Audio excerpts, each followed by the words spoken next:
Salut à toutes et à tous, Marty Japan pour un tout nouveau déballage. Et bien comme vous le voyez aujourd'hui, on va s'attarder sur des cartes, mais aussi le fameux classeur de Super Dragon Ball Heroes, la nouvelle franchise, la nouvelle série Dragon Ball Heroes qui semble plus ou moins cartonner au Japon. Donc aujourd'hui, je vous propose donc de découvrir ce classeur-là, de jeter un œil rapidement sur le nouveau V-Jump de janvier 2017, puisqu'à l'intérieur nous avons 7 cartes Dragon Ball Heroes, édition spéciale Dragon Ball Heroes. Comme vous pouvez voir, la couverture est claquante et j'ai en ma possession quelques nouvelles cartes que j'aimerais vous présenter. On va commencer gentiment, voilà, avec le V-Jump. Hop, alors il y a les cartes. Bon, si je vous montre rapidement les pages pour les curieux, voilà. Qu'est-ce qu'on a? Voilà, du Dragon Ball Heroes ici, promotion, voilà, de ce nouveau jeu. Et puis c'est tout, voilà, le Végéto, je vous l'ai montré sur Facebook, qui est vendu entre 18 000 et 22 000 yens. Oui, vous avez bien entendu, entre 18 et 22 000 yens.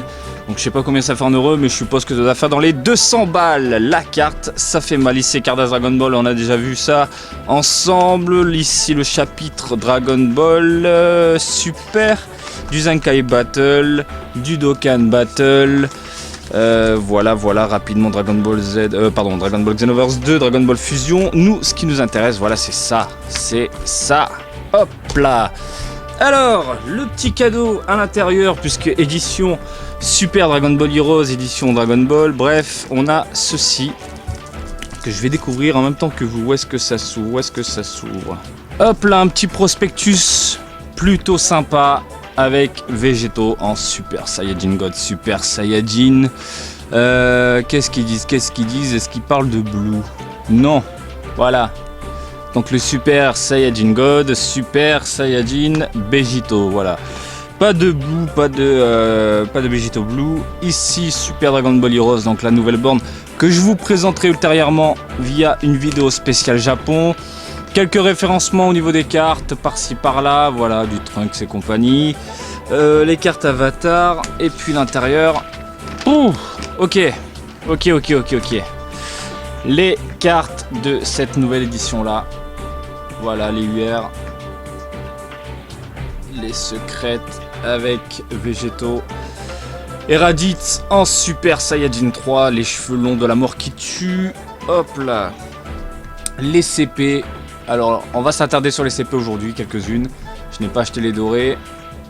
Hop là. Bref, c'est super cool d'avoir ce genre de petits prospectus qui référencent les cartes. Alors, en parlant de cartes, les cartes spéciales V-Jump. Allez hop, on commence en douceur avec Goku. En arrière-plan, Végéto en Super Saiyajin God, Super Saiyajin. Hop là, l'arrière, le Vegeta bien classe, bien sympa, avec quand même la petite marque V-Jump. Ici Trunks, Milai Trunks, vous remarquerez pour cette nouvelle gamme Super Dragon Ball Heroes, on a ici sur le côté, voilà, une sorte d'un petit encadré gris. Et la référence cette fois-ci en haut à droite. Ensuite Zamasu et sa fusion, voilà. Et Goku Black, je trouve sympa d'ailleurs. Bien sympa même. Zeno, bien cool. Et une carte Avatar Dragon Ball Heroes, bien classe, avec nos avatars en Super Saiyajin God. Plutôt cool. Voilà pour ces cartes-ci. Écoutez, les cartes, celles-ci on va se les mettre de côté pour la fin. Et on continue avec le classeur Super Dragon Ball Heroes. Avec à l'arrière, comme vous pouvez le voir, licence, qui est d'ailleurs une carte Bana Passport qui a complètement changé de système, et une carte Avatar. Alors ça s'ouvre comment? Alors je vous montre ça. Ici la carte Avatar qui est franchement classe, avec en fond Goku et Zamasu, accompagné de Milai Trunks, licence Dragon Ball Super, et puis les avatars en Super Saiyajin God. Franchement, c'est superbe. Hop là, de ce côté-ci. Je trouve ça classe. Ensuite, adieu ancienne licence. Bonjour le Bana Passport. Voilà, maintenant c'est cette carte-là qu'il faut utiliser pour jouer à Dragon Ball Heroes. D'ailleurs cette carte là vous pouvez l'utiliser également dans les autres bornes d'arcade Bandai, donc pour vos sauvegardes telles que Zenkai Battle, voilà le jeu de arcade de combat qui est complètement fou. Donc c'est plutôt cool, c'est plutôt cool. Ensuite le classeur. Oups, donc on a des pochettes comme vous pouvez voir. Le classeur bien classe, hop là, on enlève le petit papier. Donc qualité de dingue, comme les cartes, écoutez on a des petits effets brillants par-ci par-là, c'est vraiment top. C'est vraiment classe. Ici Goku Black, Zamasu, on a du Goku et Vegeta. Franchement j'adore. Ce petit classeur là va me permettre de référencer mes cartes et puis je trouve ça plutôt cool. Je crois que je vais m'en servir, pour mes cartes de jeu, voilà, puisque je joue de temps en temps à Dragon Ball Heroes. Pourquoi pas me faire un petit classeur pour embarquer mes cartes et me lancer dans cette aventure, ce petit jeu sympathique en ayant les cartes que je veux sur moi. On continue et on termine avec les cartes que j'ai achetées. Pourquoi je les ai achetées? Parce que je les trouve classe. Alors je me suis dit pourquoi pas les prendre et puis me les foutre dans ma collecte. Généralement je collectionne pas Dragon Ball Heroes, mais là je me suis dit pourquoi pas me laisser tenter parce que je trouve ça propre, clean, pétant même. Et je vais utiliser pas mal de ces cartes là pour essayer, voir un peu ce que ça donne. Bref, allez on commence en douceur avec Goas qui est vraiment sympathique, le Mila. Regardez les effets avec les prismes, j'adore, c'est pétant, franchement pétant. Le Zamasu, le Goku Black, hop là les petits prismes, franchement ça claque, voilà, des petits effets brillants par-ci par-là, moi je dis oui. Le Vegeta bien vénère, mais Vegeta Xeno avec une armure assez particulière, vous pouvez le voir ici. Ensuite le Goku Xeno, bien cool. On enchaîne donc avec ce type de carte, les CP qui est là pour cette saison là. Vous dire ce qui est, sont pétantes, elles sont éclatantes. Vous avez pu voir dans mon ancienne vidéo de présentation, on a pu voir deux cartes là. Là j'ai la totale et franchement ça pète. Ici on a le Trunks et regardez les effets. On a des prismes, on a des gravures par-ci par-là. Regardez quand je tourne avec la lumière, c'est juste dingue. C'est juste dingue et au toucher c'est super agréable.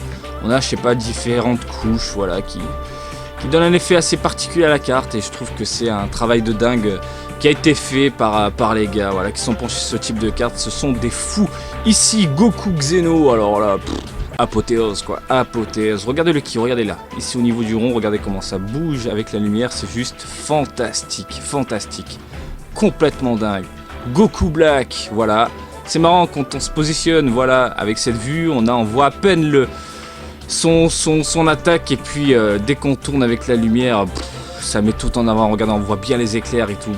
C'est juste dingue, limite ça donne un effet 3D. Alors le Végéto, bah là, regardez ça, terrible. Oh là, les petits éclairs, les machins, les cils là, magnifique. Ici le Goku en Super Saiyajin God avec son petit caméra en arrière. Voilà, on a des petits effets sympas. Je trouve ça plutôt cool. Et on termine avec le monstre. Le monstre que tout le monde attendait de Dragon Ball Super. Et au final, ce n'est pas lui. Gogeta. Voilà. Superbe design de fou. Regardez les petites particules, voilà. Autour de lui. Doré. Ici, différentes couleurs qui éclatent directement depuis sa main. C'est juste une dinguerie. Voilà, j'espère que cette présentation de Dragon Ball Heroes, Super Dragon Ball Heroes vous a plu. J'espère que ça vous a plu de voir rapidement l'écart du V-Jump et admirer le classeur. Par ailleurs, le classeur, il est sorti début novembre 2016. Et c'est vendu, si je me souviens bien, à 1500 yens ou 1400 yens, quelque chose comme ça. Mais on peut le trouver moins cher selon les boutiques. Il suffit d'aller dans les rayons gamin et puis le V-Jump, voilà, il est sorti le 21 novembre. V-Jump de janvier 2017. Donc voilà, il s'est vendu pour les curieux au Japon. Je sais que certains de temps en temps me le demandent. Ici vous avez le prix 580 yens au Japon. Encore une fois, n'oubliez pas que je suis ici, que je vous donne les tarifs selon la cote Nippon. Voilà, j'espère que ça vous a plu. Comme d'habitude, je vous invite à me suivre sur Twitter, Marty_Japan pour de l'actu Dragon Ball en direct du Japon, mais aussi sur Facebook, Marty Japan du DBZ au Japon. Et je vous dis à très bientôt. Allez, salut, bisous, ciao, ciao.